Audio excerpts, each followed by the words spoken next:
மயிலாடுதுறை மாவட்டம் சீர்காழி அருகே வைத்தீஸ்வரன் கோவிலில் பிரசித்தி பெற்ற அருள்மிகு தையல்நாயகி அம்மனுடன் ஆகிய வைத்தியநாத சுவாமி கோவில் அமைந்துள்ளது. நவகிரகங்களில் முதன்மையான செவ்வாய் ஸ்தலமாகவும், முருகப்பெருமான் முத்துக்குமார சுவாமியாகவும், சித்த வைத்திய அதிபதியான தன்வந்திரியும் தனி சன்னதியில் அருள்பாலித்து வருகிறார்கள்.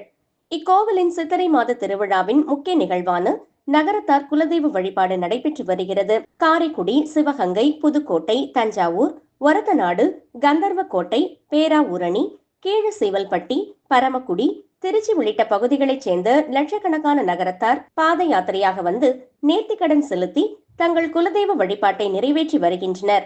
ஆண்டுதோறும் சித்திரை மாதம் 2வது செவ்வாய்க்கிழமை பாத யாத்திரையாக வந்து தங்கள் குலதெய்வமான தையல் நாயகியை வழிபடுவது வழக்கம்.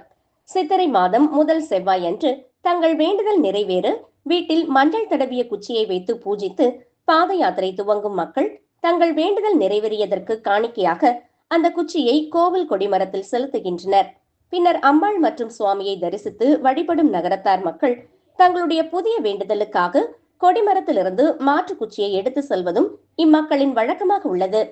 லட்சக்கணக்கான மக்கள் குவிந்துள்ளதால் மாவட்ட காவல் கண்காணிப்பாளர் ஸ்டாலின் தலைமையிலான 200க்கும் மேற்பட்ட போலீசார் பாதுகாப்பு பணியில் ஈடுபட்டுள்ளனர். மேலும் பக்தர்கள் வசதிக்காக வைத்தீஸ்வரன் கோவிலில் இருந்து பட்டுக்கோட்டை, தஞ்சாவூர், திருச்சி உள்ளிட்ட பல்வேறு பகுதிகளுக்கு சிறப்பு பேருந்துகள் போக்குவரத்து கழகத்தின் சார்பில் இயக்கப்பட்டு வருகிறது.